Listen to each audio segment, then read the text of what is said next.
afternoon, everybody. Welcome to the February meeting of the Laguna Woods Democratic Club. My name is Susan Deering, and I'm the newly elected club president. Many of our members are probably not joining us today because as this is being recorded, the House is voting on the impeachment articles for President Donald Trump. And the topic for today's meeting, the National Popular Vote, couldn't be more apt because had we had a national popular vote, the results of past elections and many future ones could quite possibly be very different. So we are going to welcome Eileen Reavey in a few minutes from the National Popular Vote. I would also like to thank Pat Leftwich for recording this, and I'd like to thank Rebecca Gilad for asking the questions later on in the program, and Alan Feldman for doing timing. And right now, I'd like to welcome Laura Horgan. Laura is the newly elected South Vice Chair for the Democratic Party of Orange County. And Laura will be doing the installation of the officers. And I'll let Laura say hello now, and then I will read the names of the officers, and Laura will read the oath of office. Thank you, Laura. Thank you. And thank you, Sue. It's a huge honor to swear in the new board of the largest and most productive club in Orange County. And I look forward to being assistance to all of you and learning from you so that I can teach what I learned from you to the rest of the clubs and we can take over Orange County. Thank you very much, Laura. And I will read the names of the newly elected directors and officers. Sue Deering, President for Program. Rebecca Gilad, First Vice President for Outreach and Fundraising. Nancy Hensel, Second Vice President for Special Events. Alan Feldman, Secretary and Central Committee Associate Member. Pat Leftwich, Treasurer and Budget. The at-large directors are Jonathan Adler for Legislative Action, Dana Barraclough for Bylaws, Janice Burston for Activism, Deborah David Membership, Heidi Kruger-Gerson Historian, Jean Lepowski Field Organizer, Maureen Mailer Nominating, Jeanette Peck Campaign, Mary Rabando Voter Registration, and at last night's board meeting, we approved Special Director Deborah Orrell for Publicity, Website, and Newsletter. Thank you very much, Laura, now. All right. Okay, everyone, please repeat after me, except when I say state your name, please say your actual name, and please unmute yourself. It's not going to sound perfect, but neither is democracy. All right, the oath of office, please repeat after me. I state your name. I, Susan Adler, Do solemnly swear do solemnly swear that I am a registered Democrat that I am a registered Democrat. and that I will support and defend I will support and defend the Democratic Party and its platform. the Democratic Party and its platform. I do further swear I do further swear to uphold the bylaws and the mission of the Laguna Woods Democratic Club. To uphold the bylaws and mission of Laguna Woods Democratic Club. And that I take this obligation freely And That that I take the obligation freely, without any mental reservation without any mental reservation or purpose of evasion, or purpose of evasion, and that I will well and faithfully discharge that I and will that I will well and and faithfully faithfully discharge the duties upon which I am about to enter. the duties of which I am about to enter. Congratulations and thank you for serving. Thank you. Thank you. Thank you. Laura, thank you so much. And the club looks forward to working with you throughout the year. Some of our directors could not be here today because they have busy lives. And this is during the day and people have other obligations. But thank you, Laura, for being here. Now I would like to introduce Eileen Reevy. Eileen comes to us from an organization called National Popular Vote. She is located in Portland, Oregon, and she co-founded the Oregon chapter of National Popular Vote. Many of you have probably not heard of this, and many of you probably have, and Eileen will explain it. And we are very happy to have her here today with us. Thank you, Eileen. Great. Thank you, Sue, and thank you to everyone for having me today. So Sue mentioned I'm the National Grassroots Director for National Popular Vote, and we are a nonprofit, and we just work on one bill. We have one mission, and that is to pass the National Popular Vote Compact so that the winner of the nationwide popular vote for president becomes the president every time, effectively making every vote for president equal. I got involved in this movement in 2016 after the election that we had then. To me, it was just untenable, the idea that one candidate could get more votes and be denied the presidency, and that we had seen this for the second time in 16 years at that point, the second time in my lifetime. And so at the time, I was getting a master's in environmental law and had intentions to work on climate policy. And I realized that the values that I held for environmental issues were not going to make progress forward until we had democracy reform. That this national popular vote was an absolutely critical reform, that we needed to have this first to fix this basic principle to have one person, one vote in our presidential elections in order to advance a lot of other things forward and just have the people's voices be heard, no matter on what the issue. So for this presentation, I'm going to talk a little bit about how we currently elect the president, some of the problems that leads to, and how we can work together towards change and hopefully have a national popular vote for president by the next election, and make sure that this election is the last one where we take the risks that we did and potentially electing a second place candidate again. So as a recap, something that we all know, but it can't hurt to start everyone off in the same place. How do we elect the president now?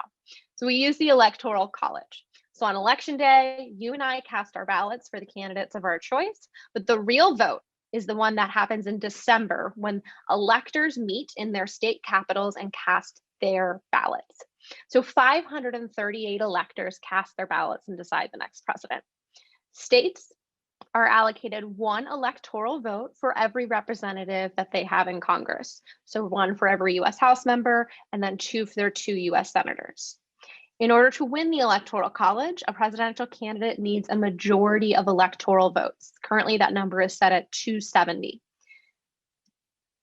So who are these electors who decide who the next president is?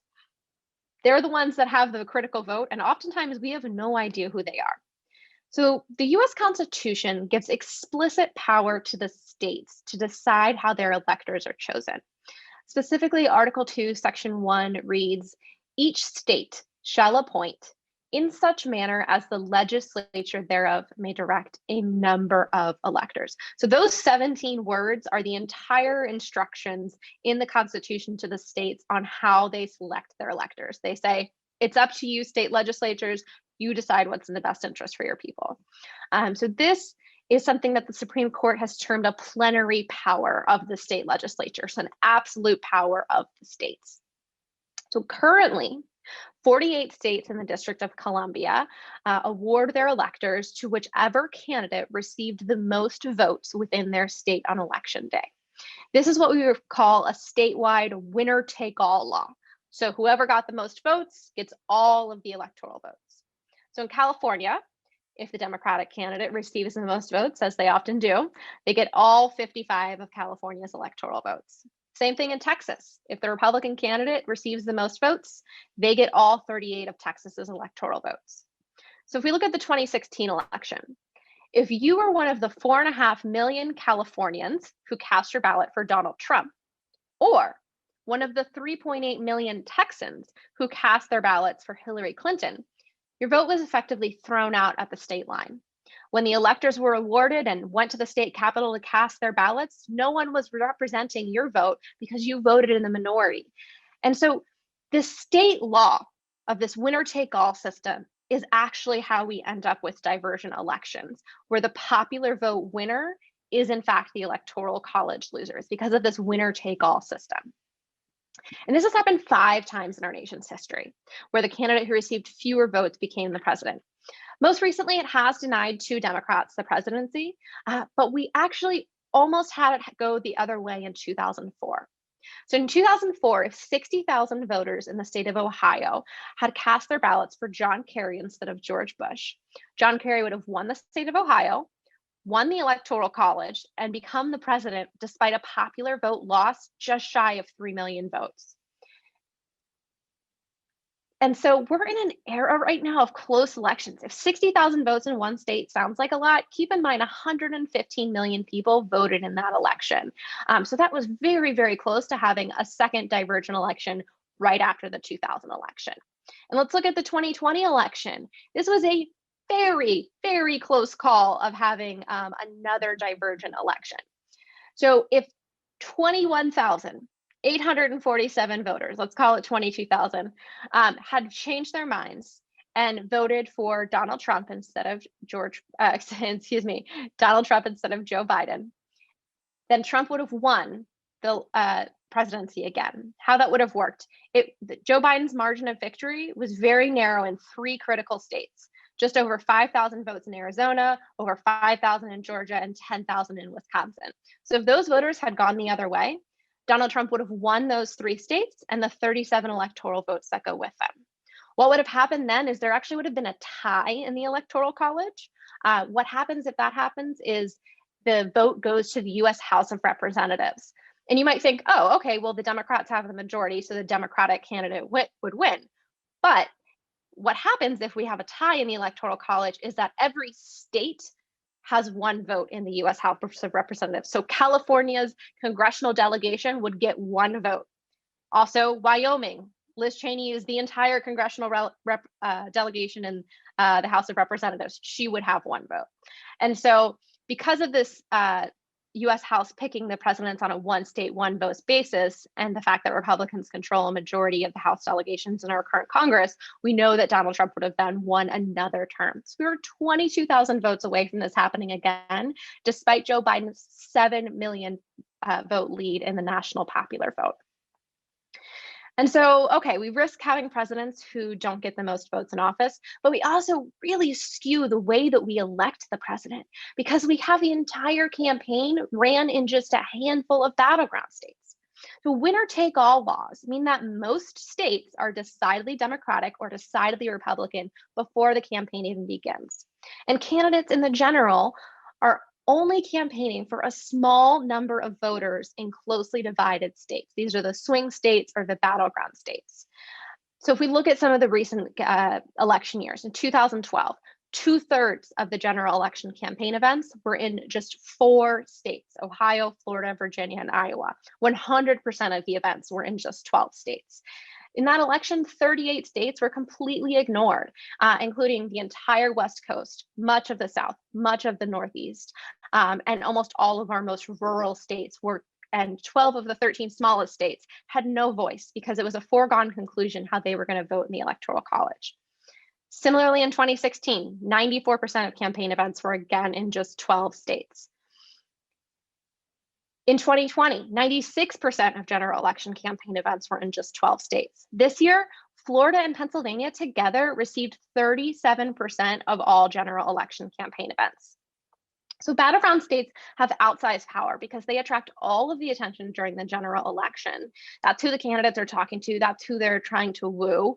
And it goes beyond just the benefits of being able to say you shook a candidate's hand and at a reception line, right? It has real implications for how our executive and legislative branches deal with federal funding and federal policy making as well.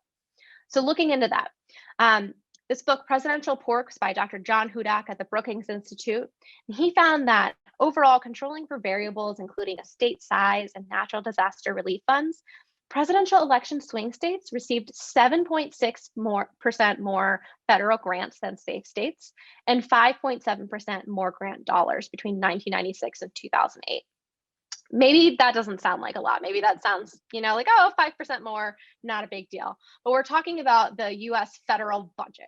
This equates to huge amounts of money.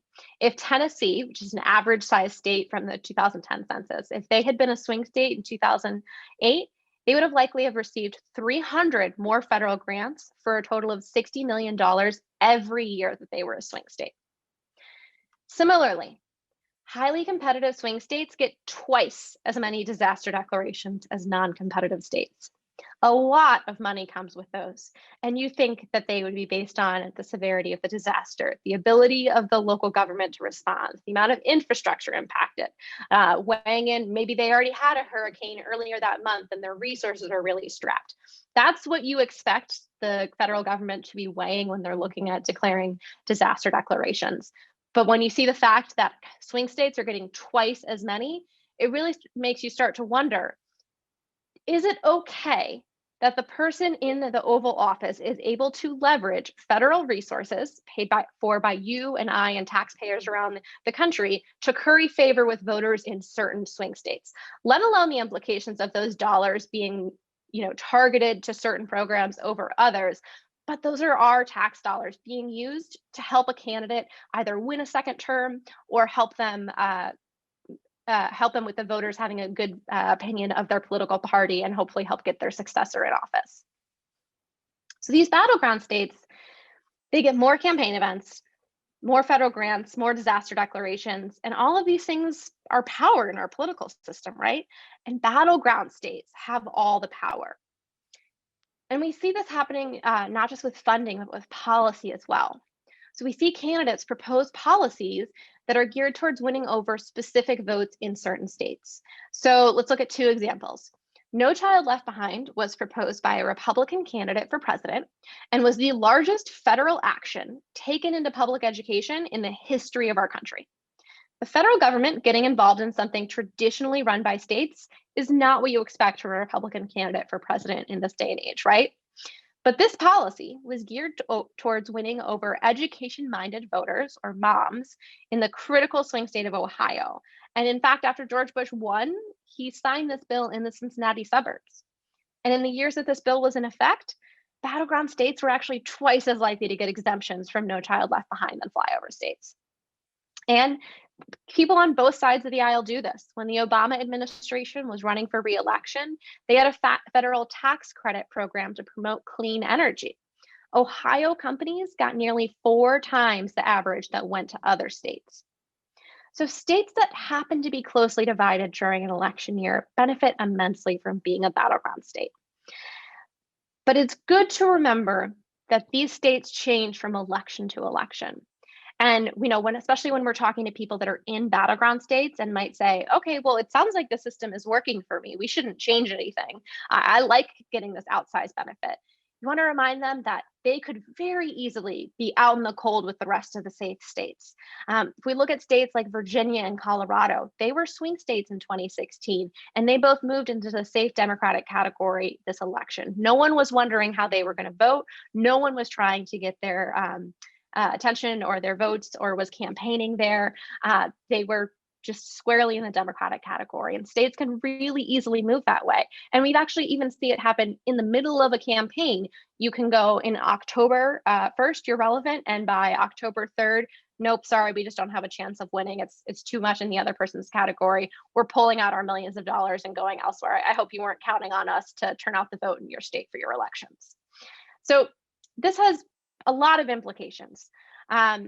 and just kind of as a recap, these winner take all laws are how we end up in this place, right? The way that states work in the Electoral College leads us to these outcomes where the national popular vote winner can be the Electoral College loser, and that the campaign is concentrated in just a handful of states. So for our purposes, winner take all laws within states are what we are seeking to change, not the Electoral College itself. And we do this by passing state laws the same way that they were enacted, and just pass a new state law about how the electoral votes are awarded in that state. Because what we really believe, and what I hope you will believe if you don't already, but after this presentation, is that whoever gets the most votes should be the president. It's really simple. One person, one vote, every vote equal in our presidential elections. This is how we elect almost every other office in the country. It's time we modernize our presidential elections and make every vote equal. So it means that candidates would have to care about the entire population's interests, not just those in swing states. This means that if we had had a national popular vote in the 2020 election, maybe we would have heard about the wildfires that were ravaging the West and affecting states that 1 in 6 Americans lived in. But we didn't hear about those at the debates, right? We heard about fracking at 2 separate debates, despite the very, very small amount of Americans that actually work in that industry. But it's a critical issue in a critical state of Pennsylvania, and so it became a national talking point. So under a national popular vote, we shift those national talking points and say, no, this is the one office that represents all of us, and they need to be thinking about what is in the best interest of all Americans. So that brings us to our bill, the National Popular Vote Interstate Compact. So the National Popular Vote bill guarantees the presidency to the candidate who receives the most popular votes in all 50 states and DC. It's a bill passed by states to change how they vote in the Electoral College. They replace state winner-take-all laws with new laws that award their electoral votes to the candidate who wins the popular vote in all 50 states and DC. And it's got a kicker. This bill only goes into effect in all of these states when states with 270 electoral votes have been committed to the compact. So when we get to that 270 threshold, we've got enough collective votes to guarantee the presidency to the national popular vote winner, because that's the number you need to win. And so then our bill is triggered into effect. And it has to reach that threshold by July 20th of a presidential election year. So the National Popular Vote bill allows our electoral system to reflect the reality about America, that when people are going to vote for president, they're not doing it as Marylanders or Oregonians or Californians or Texans or Floridians. They're doing it as Americans. And we need to have that office be the one that represents all of us. So our bill has already been passed by 15 states and DC. So we're actually over 70% of the way towards having this enacted for the country. California is one of our states, and 4 states passed our bill in 2019, and one of them was Colorado, which then it went to the voters in 2020 for confirmation of what the legislature had passed. And so we passed that initiative in Colorado just in November of last year. And looking ahead to the next legislative session, we already have bills introduced in 8 states around the country. And if we look at the states where national popular vote has already passed one chamber in a state, well, that's 9 different states with 88 electoral votes. So if we just pass those 9 states where we've already made progress through at least one chamber, well, then our bill goes into effect. And so there's a lot of different ways that we're, hoping to get to that 270 threshold by the 2024 election, because we really want to make sure that the one that we just had is the last one that we run under these current rules.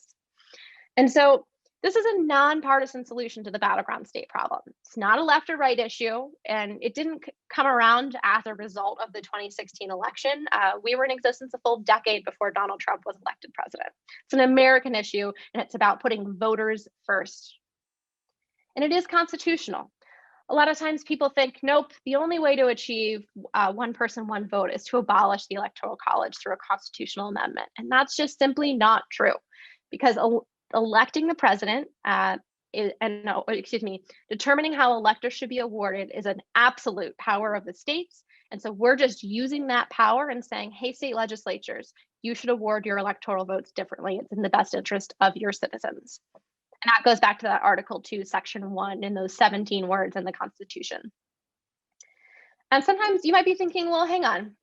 isn't there something in the Constitution about interstate compacts and congressional consent?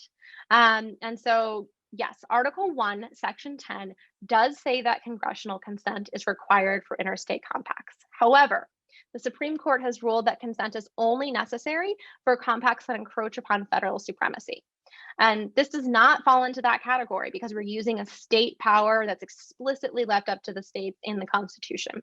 That being said, if after our bill reaches 270 electoral votes, the Supreme Court decides to overturn over 100 years of precedent and say that we need congressional consent, it's okay. That's not the end of our bill. It just means that we have to go and lobby Congress the same way that we've lobbied all 50 state legislatures across this country in support of our bill.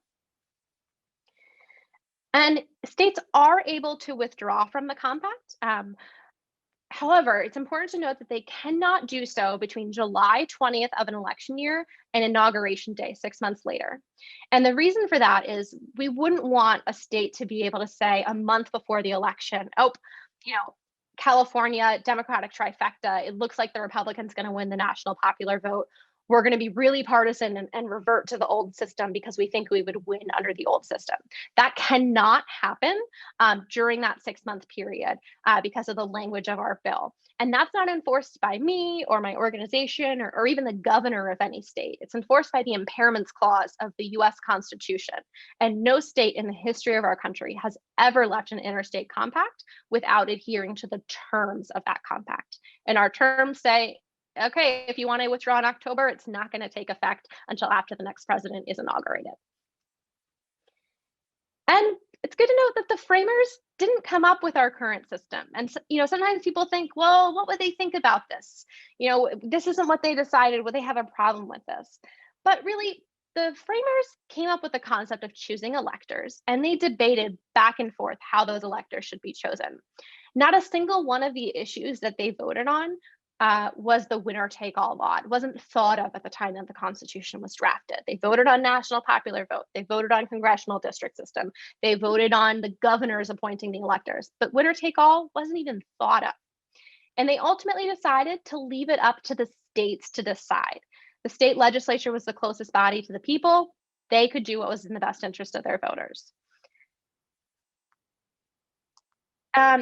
And it's also good to note in the first presidential election, only 5 states even allowed people to vote for the president in any form. And those were very select type of people, right? Not just, I couldn't have voted, only white men with a lot of wealth were sometimes able to vote in some of these states. And so it wasn't until the 10th election for president that a majority of states used the winner-take-all laws that we're familiar with today. So we're respecting the founders by using what they laid out in the Constitution and asking the states to evaluate how they award their electoral votes. And oftentimes we get questions about, well, the small states are meant to benefit under the current system. And I'm afraid that we're taking that away from them. But really, that's not true. The Senate exists to give equal suffrage to the states, and the Electoral College, if states had a benefit, well, they really only can exercise that as far as their individual electoral votes, right? Under the current system, the small states are actually extremely disadvantaged because if we look at the 13 smallest states, those with 3 or 4 electoral votes, 6 of them are decidedly Republican, 6 of them are decidedly Democratic. One of them is sometimes a swing state, but is really trending to be a safe Democratic state. And so they don't get campaign visits. They're not getting attention. We don't hear, so goes Delaware, so goes the nation. We don't hear about people for president going to Hawaii and Wyoming and North Dakota because of the winner-take-all laws.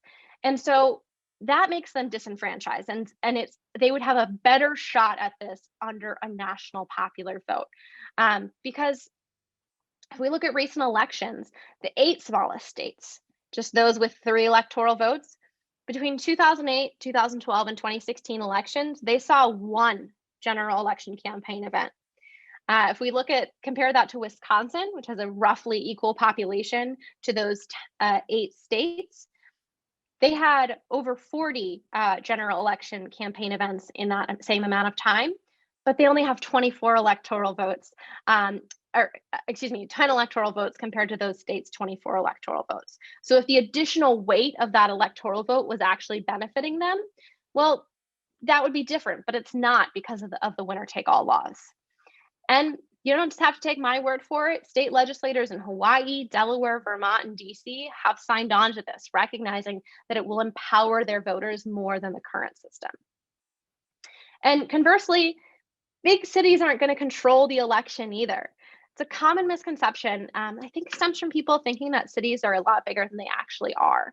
But if you add up the 100 largest cities in the country, that makes up just 19% of our US population. It just so happens that rural America, as defined by the US Census, is also 19% of the US population. And so you couldn't just talk to people in big cities and expect to win any more than you could just talk to rural voters and expect to win. You have to talk to both groups, as well as the 60% of Americans who live in the suburbs, which historically in presidential elections have been evenly divided between Democrats and Republicans. And so we know under a national popular vote, all states are going to attract attention. States being ignored because they're just a state is what happens now. Wyoming's not going to be ignored under a national popular vote. They've got a population of about 550,000. That was the margin of victory in the popular vote in 2000. So serious candidates for office are going to solicit every vote that matters. And we've looked at the data on where states go, where candidates go within battleground states, because every vote within a battleground state is extremely relevant to winning that state, right? And that's what it would be like on a national scale under a national popular vote. And there was no tendency for candidates to overemphasize going to metropolitan areas in any of the swing states. And we did this analysis for the 2008, 12, and 2016 elections. And if there wasn't a tendency for that, we would have seen it there, but we didn't. The candidates go all over because they know that the population is all over. So under our bill, we'll guarantee the presidency to the person with the most votes. We'll incentivize candidates to campaign in all 50 states. And every voter will be relevant and every vote will be equal for the first time in our presidential elections. And so I'm going to stop there. And should I just take some of the questions that are in the chat that I'm seeing? Eileen, thank you so much for that very informative talk. And perhaps if you stop the screen sharing now, I think that would be good. People can see more of you. I think that Rebecca Gilad is going to ask the questions. I would just like to say thank you. That was very informative and the screen sharing really helped. The graphs helped. And before Rebecca asks any questions, I actually have a question that I want to ask. I'm going to sneak in there. That's my privilege. If I understood correctly from what you said, with the compact, the electors would vote for whoever won the popular vote in the whole country. I was wondering if it had been considered to have a proportional representation of electors depending on how the vote went within each state, instead of winner take all. Because under the system in the compact, it would seem that electors will be voting possibly against the interest of the people in their state. Yeah, so the policy choice that National Popular Vote puts forth is it more important for the electors from your state who meet once a year to represent what the vote was in your particular state? Or is it more important for the president of the United States to be the person who gets the most votes nationwide? On proportional specifically, that is an alternative proposal, but why we don't like it is it doesn't fix the systemic issue. When we're looking at the Electoral College, to change the way we elect the president, we have to look at the big picture. So if one state, like a state like Oregon, moved to proportional voting and split up our electors, we would know that 4 electors would go to the Democratic candidate, 3 would go to the Republican candidate. Most states, because of just having to, electors are people, you have to round to a whole number. For most states, you would still be able to know how those electors were going to vote before the election begins. So you're not having a battleground United States of America. You still have just some states that are going to be relevant because they have 1 or 2 electors up for grabs if they were using a proportional system. It's also something that's just passed, 1 state at a time, versus our bill says we're all going in on this change together, and it goes into effect when it will guarantee whoever gets the most votes becomes the president.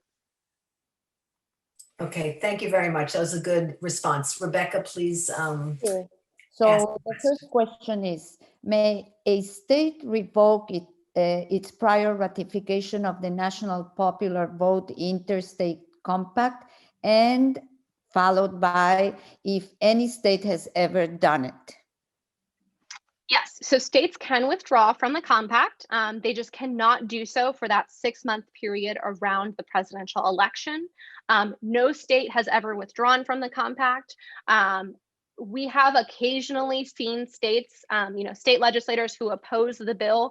The next session after it's passed, they might introduce a bill to remove the state from the compact. But no bill like that anywhere across the country has even gotten so far as a hearing. Okay. Next question. People say that the Electoral College's purpose has to do with suppression of the Black vote. Can you explain how this works? Yeah, so historically, when the Electoral College was created, it was a compromise. It was one of the very last things decided at the Constitutional Convention. And it was a compromise between the southern and northern states. And it copied the representation model of the US Congress, where people who were enslaved were counted for 3/5 of the vote in terms of representation in the Electoral College and the US House of Representatives. And so this was a horrific compromise and a stain on our country's history that resulted in the slaveholding states having more political power. And so that's where that stems from historically. How this plays out now in 2020, a lot of populations are disadvantaged by the current system because the swing states right now happen to be whiter states. And the states that are swing states are just generally not a good representation of the entire United States. Georgia being a swing state, I mean, that's the first time that we've had a state from the South, with the exception of Florida, be a swing state in a long time. And a lot of our Black community lives in that part of the country in the United States, and their voices haven't been heard and haven't been for a long time in our presidential elections. And so that's why switching to a national popular vote, it fulfills the promise given to us in the landmark Civil Rights Act of Reynolds versus Sims, which established the principle of one person, one vote. We can finally make that a reality for our presidential elections with the national popular vote. Great. One more question. It's been said that having 3,000 or so counties run their own elections is a strength of our system that protects against domestic or foreign hacking of online voting systems. Under NPVIC, would individual states and counties still run the elections? Yes. So all of the election administration stays the same. Just the final numbers that say who won the most votes and that being deciding who gets the electoral votes is what changes. In terms of election security broadly, national popular vote makes our system stronger because, if I were someone who wanted to interfere with the election right now, I could do it in a very targeted manner. If someone had wanted to if they had flipped 6,000 votes in Florida, or excuse me, 6,000 in Georgia, 6,000 in Arizona, and 11,000 in Wisconsin, they would have changed the outcome of the entire presidential election. So it's a lot easier for people to manipulate or put in voter suppression or fraudulate votes or whatever when it's a small amount of voters in a certain area that you need to flip, versus if you were trying to steal election under a national popular vote in 2020, you would have needed to have done that for 7 million ballots, which I think someone would have noticed, or at least I sure hope so. Okay, after a state has passed the compact, what is there to stop the state from dropping out of the compact when political power transfers from one party to the other? It's a good question. Legally, there's nothing that stops them other than the compacts clause. One state legislature cannot bind a future state legislature. They can withdraw from that compact except for that 6-month period. However, politically, especially if we already have a national popular vote, imagine finally getting to a national popular vote and finding out that your state legislators want to revert to the old system purely for partisan reasons, right? It's not like now where we're trying to go from the current system to a more equitable system. We've finally got the equitable system. We recognize this is better for one person, one vote, and you're trying to take us backwards. I think there would be a lot of political pressure against that. And certainly for our organization, our job doesn't stop once we get to 270. We're going to continue adding on states after we reach that threshold, so that even if one state does change power and decide to withdraw, that overall, hopefully at that point, we've still got enough electoral votes committed to this that, you know, if a state with 5 electoral votes drops out, it's okay. We're still over the 270 threshold. Mitch McConnell, in declaring support for certifying the results of the elections on January 6th, commented that if the electors' vote are not certified, the Electoral College would be lost. What did he mean? What I believe he meant, and I didn't see that exact quote from Mitch McConnell, but the general sense I've heard from some members of Congress in the Republican side is that if Congress did not uphold their duty of certifying electoral votes, which they see as a largely ceremonial act, which it has for most of our nation's history been a ceremonial act, if they did not respect the states and what the state laws that they had passed and that the state governors had certified those electoral votes, that it would cause national momentum for abolishment of the Electoral College. So that's a different proposal than our plan, but that is something that would be within the purview of Congress. In order to abolish the Electoral College, you would need 2/3 of Congress to agree and then 3/5 of the states to ratify. There have been over 700 attempts to change or abolish the Electoral College, and it still stands. I don't disagree with Mitch McConnell that of the events of last week might encourage more people to talk about abolishment, but I recognize that it's a very difficult thing for us to do given our current political system, which is why we focus on the thing that can be done by 2024 and preserves that state power, which a lot of state legislators really like. I believe this is a follow-up question. What's the answer to the argument against NPVIC that in the very rare event that a total national popular vote is very, very close, say a few tens of thousands of votes, it would trigger recounts and litigation in all 50 states rather than in just one or a few?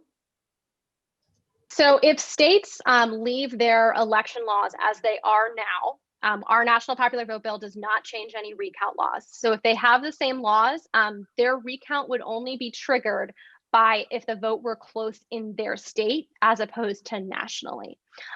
Our stance on this overall, though, is that after our bill goes into effect, is the perfect time for Congress to consider a presidential election recount bill. We actually have a draft of that, of what we think that bill could look like in our book, Every Vote Equal, because it would be a recognition that we've moved from a system where the state votes are all separate and that we need to have a better system for recounting our votes nationwide.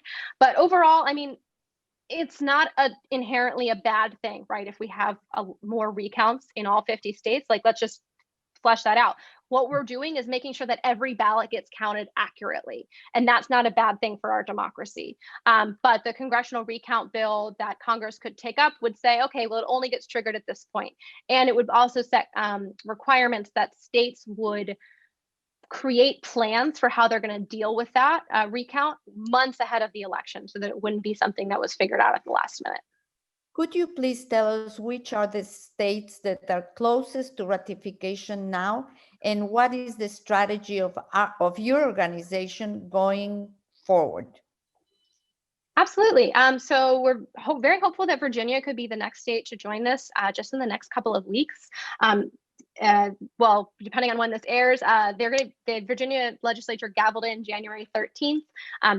They're voting on this very soon. So that's one state. We also have seen bills in 8 different states already and are hoping to see focus in Maine, Pennsylvania, North Carolina, but we've also seen bills introduced in states like Missouri and Kansas and Texas. The states that have already passed national popular vote through at least one chamber include Arizona, Arkansas, Maine, Michigan, Minnesota, Nevada, North Carolina, Oklahoma, and Virginia. And so those are the states that we're likely to focus on next. What is the disadvantage to doing away with the Electoral College other than the political problems with getting it done? Do you see any disadvantages? My personal opinion, not the position of National Popular Vote. We only take a position on the National Popular Vote Compact, but my personal position is no, that there is not a disadvantage to abolishment. I think we have time for one more question. Sue, you tell me if not, but let me ask it. Would NPVIC adoption help passage of the many democracy protection provisions of HR 1 that McConnell has previously blocked? Reiterating prior question, he asked on many states are on the verge of adopting NPVIC. Was that question clear? Yeah, I think there's 2 there. I can answer that. So no, individual states adopting the compact, I don't think has an effect on if Congress takes up HR 1 or not. That is something that is controlled by, now that Democrats control the Senate, I think we will see action on HR 1. And so that's just a separate democracy initiative from what we're working on, especially since ours is state focused. How many states are on the verge of adopting? I mean, I think I listed some of the states that we're working in right now. The 2021 legislative session just started in some states and has not yet started in many others. So no state is on the verge of it because, I mean, bills are just being introduced. We haven't had a committee hearing in any state yet. In a week or so, we'll probably have one, but not yet. So a little early in the legislative year to give an update on what states have made progress this year. The following is not a question, it's a statement from Lara thanking you for an eye-opening presentation. So this is the last opportunity for people to send a question. No more questions coming in. Okay, thank you so much, Rebecca. And Eileen, I want to really thank you for your amazing presentation. It really helped me understand that the election is about a lot more than who wins the presidency and Congress, et cetera. And the fact of money being allocated for federal disasters and for federal grants, that is certainly something that I never would have occurred to me. I was curious if there is anything that you think that our club members should do going forward to help with your efforts, besides donating to National Popular Vote, which we will encourage our members to do. Thank you, Sue. If you want to get involved in our campaign, I would encourage you to go to nationalpopularvote.com/volunteer.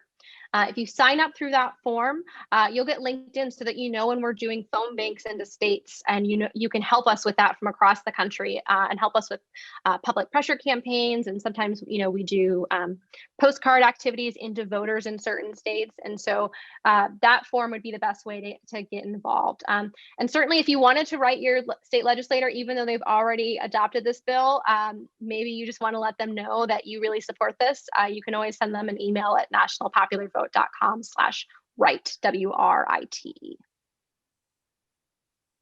Okay, that's interesting that you do postcarding because our club is very interested in postcarding. We have a lot of members who are not crazy about phone banking, but they really do like doing postcarding. And I would assume that you have the postcards ready and addresses, and that it's then up to us to provide stamps, et cetera, and or perhaps we provide the postcards as well. Could you just give us a little more information about that? Yeah, we could provide the postcards as well as the information on who to contact. And that would be something, we're not doing that right now. But maybe Sue, I could let you know when we're doing that in the future so that people can sign up with that campaign if they would like to. Okay, we would probably, like to do it as a club, because it just makes it a lot easier, for our members. I'm not sure if there is, okay, there is one more question.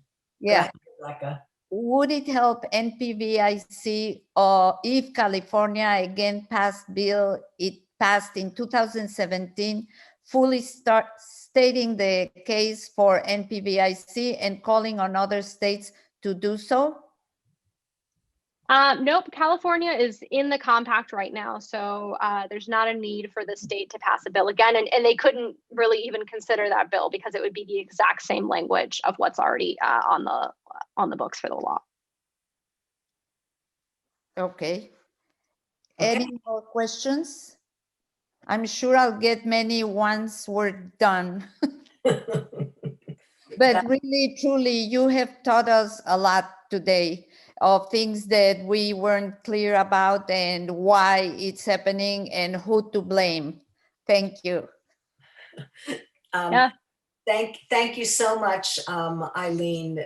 Really, that was a wonderful presentation. And I'm wondering if you might be able to send us the PowerPoint, if we could then send it to our members who might want to look a little bit more closely, even though this will be on YouTube also, so people can rewatch, but having the PowerPoint might help people.